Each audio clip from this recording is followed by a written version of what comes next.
Hello दोस्तों, नमस्कार। स्वागत है एक नए वीडियो में। दोस्तों आज हम सीखेंगे कि स्टॉक को कैसे एनालिसिस किया जाता है। तो मैं आ गया हूँ स्क्रीनर वेबसाइट पे यहाँ पे, और यहाँ पर आपको जिस भी कंपनी का एनालिसिस करना है आप यहाँ पे उसका नाम डाल देंगे। जैसे कि हम ले लेते हैं ITC। दोस्तों एक कोई रिकमेंडेशन नहीं है, ओनली एजुकेशन पर्पज है। आप यहाँ पे कोई भी स्टॉक लेके एनालिसिस कर सकते हैं। तो मैंने ITC का स्टॉक खोल लिया है और आप यहाँ पे देखेंगे कि ITC का स्टॉक खुल गया है। अब यहाँ पे आपको क्या करना है, आपको स्टेप बाय स्टेप एनालिसिस करना है और देखना है कि स्टॉक अच्छा है या नहीं, फंडामेंटल स्ट्रॉन्ग है या नहीं।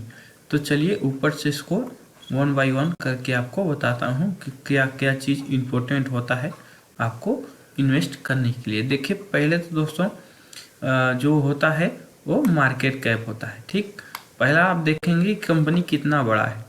आप देखेंगे कि नहीं मार्केट जो कंपनी है उसका साइज क्या है, कंपनी ओवरऑल कितने करोड़ की कंपनी है। देखिए यहाँ पर 36,800 करोड़ की कंपनी है, आप यहाँ पे देख सकते हैं।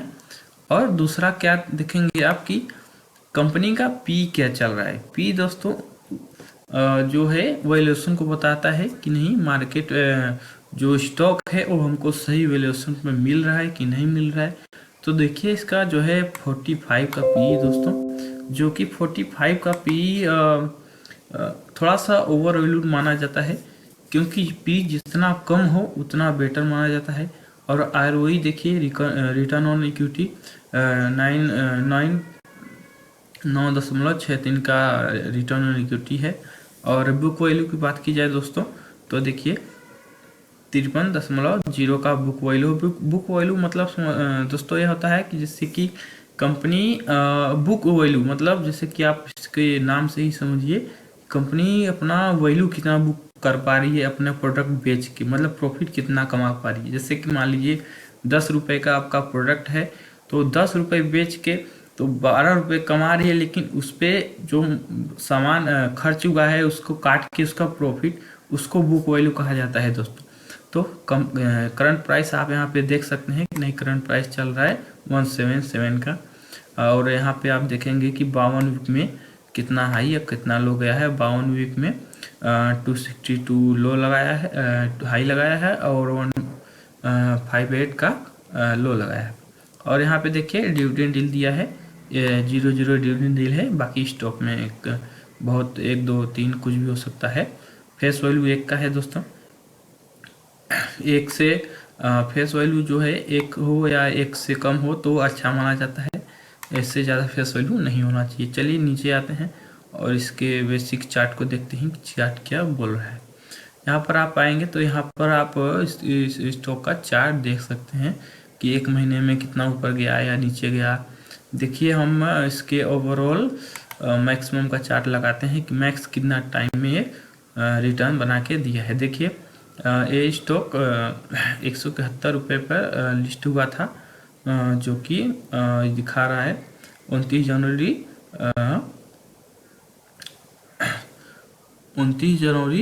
2025। ठीक, ये तो मतलब 29 जनवरी का दिखा रहा है, लेकिन इसको आप छोटा करेंगे तो आपको दिखाई देगा कि नहीं ओवरऑल। मान लीजिए मैं 10 ईयर का दिखाता हूँ आपको, तो यहाँ पे आप 10 ईयर का देखेंगे। 10 ईयर का 10 ईयर में यहाँ से यहाँ तक कितना प्रॉफिट बना के दिया है। पहले तो देखिए मार्केट ऊपर गया, फिर ऊपर से नीचे आने लगा। अब क्या हुआ कि हाल ही में ITC को लेकर एक जो सिगरेट कंपनी ITC सिगरेट बनाती है, और जैसे कोई ITC बहुत सारा प्रोडक्ट बनाता है, जैसे कि आप आटा हो गया या वैसे FMCG प्रोडक्ट्स, थोड़ा सिगरेट भी बनाती है। तो क्या हुआ कि जो सिगरेट को लेकर 40% जो है टैक्स इस पे लग चुका है, इसके वजह से इसका शेयर प्राइस काफ़ी गिर रहा है। और बाकी चलिए नीचे चलते हैं। देखिए यहाँ पर दिया हुआ है प्रोज और कॉन्स। यहाँ पर 2 चीज़ें आप समझिए। प्रोज मतलब कि कंपनी में क्या अच्छी चीज़ें हैं, और कॉन्स मतलब क्या बुरी चीज़ें हैं। देखिए अच्छी चीज़ें में क्या है, कंपनी इज ऑलमोस्ट डेप्ट फ्री। और दूसरा कॉन्स में क्या दिया हुआ है, stock is trading at 3.33 times book value. इसका मतलब ये अपने बुक वैल्यू से 3 टाइम ऊपर ट्रेड कर रहा है स्टॉक। तो यहाँ पे the company is reporting the reported profile is not paying out dividend. मतलब कहने का मतलब इसका कि जो स्टॉक है वो डिविडेंड नहीं दे रहा है। तो काफ़ी स्टॉक अभी जो है काफ़ी करेक्शन में है, इसकी वजह से डिविडेंड देखिए क्या होता है कि कंपनी के ऊपर होता है कि नहीं कंपनी डिविडेंड देगा या नहीं देगा। आप इन्वेस्टर उसमें कुछ नहीं कर सकते हैं। अब नीचे आइए और यहाँ पे काफ़ी सारी कंपनी दिया हुआ है। आप यहाँ पे पीयर कंपैरिजन कर सकते हैं कि कौन सी उसी सेक्टर कंपनियाँ हैं। काफ़ी कंपेयर कर सकते हैं कि कौन कंपनी बेस्ट है। आप वहाँ पे पी कंपैरिजन कर सकते हैं। और नीचे आइएगा, यहाँ पे दिया हुआ है क्वार्टरली रिजल्ट और सेल्स। देखिए कंपनी का सेल्स देखिए बढ़ रहा है कि नहीं। जनवरी 2024 में 706, सितंबर में 778, दिसंबर में देखिए इधर जनवरी 2025 में 800, सितंबर में 48, दिसंबर में 1231। मतलब ईयर ऑन ईयर इसका प्रॉफिट इंक्रीज हो रहा है। और दूसरा हम क्या देखेंगे, इसका जो है इनकम प्रॉपरली जो बढ़ रहा है कि नहीं। देखिए जनवरी में हुआ था 14, फिर सितंबर में 7, फिर दिसंबर में 19। मतलब यहाँ पे देखिए कम हो गया लेकिन यहाँ पे बढ़ गया, फिर धीरे धीरे ये बढ़ रहा है। अभी दिसंबर में जब टैक्स लगा है तो इसका इनकम जो है नेगेटिव में चला गया है। ओवरऑल आप नीचे एक साइड आएंगे तो इसका और देखना क्या है, इंटरेस्ट मतलब कि कंपनी जो ब्याज लिया है वो अपने जो यहाँ से ली है वो उसको कितने दिन में इंटरेस्ट पे कर पा रही है कि नहीं। तो देखिए यहाँ पर 2 है लगभग, मतलब बराबर सही चल रहा है इसका इंटरेस्ट का पे। और नीचे आएंगे प्रॉफिट एंड लॉस में, यहाँ पर दिया हुआ है प्रॉफिट एंड लॉस। देखिए यहाँ पे सेल्स देखिए कितना हो रहा है।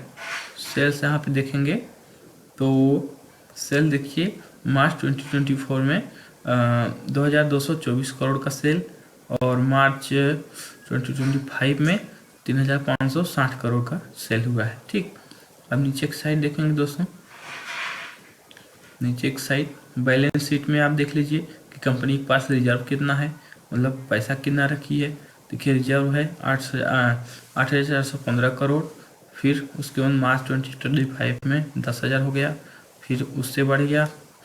अब यहाँ पे देखिए कंपनी के जो इन्वेस्टमेंट है, ठीक, कंपनी कितना इन्वेस्टमेंट करती है अपने जो कंपनी के मशीन हो या कुछ भी हो, प्रोडक्ट हो, उन पे देखिए पहले 204, फिर 676, 1047। मतलब कंपनी अपना इन्वेस्टमेंट बढ़ाते हुए ही जा रही है। और यहाँ पे आप कैश फ्लो देख सकते हैं।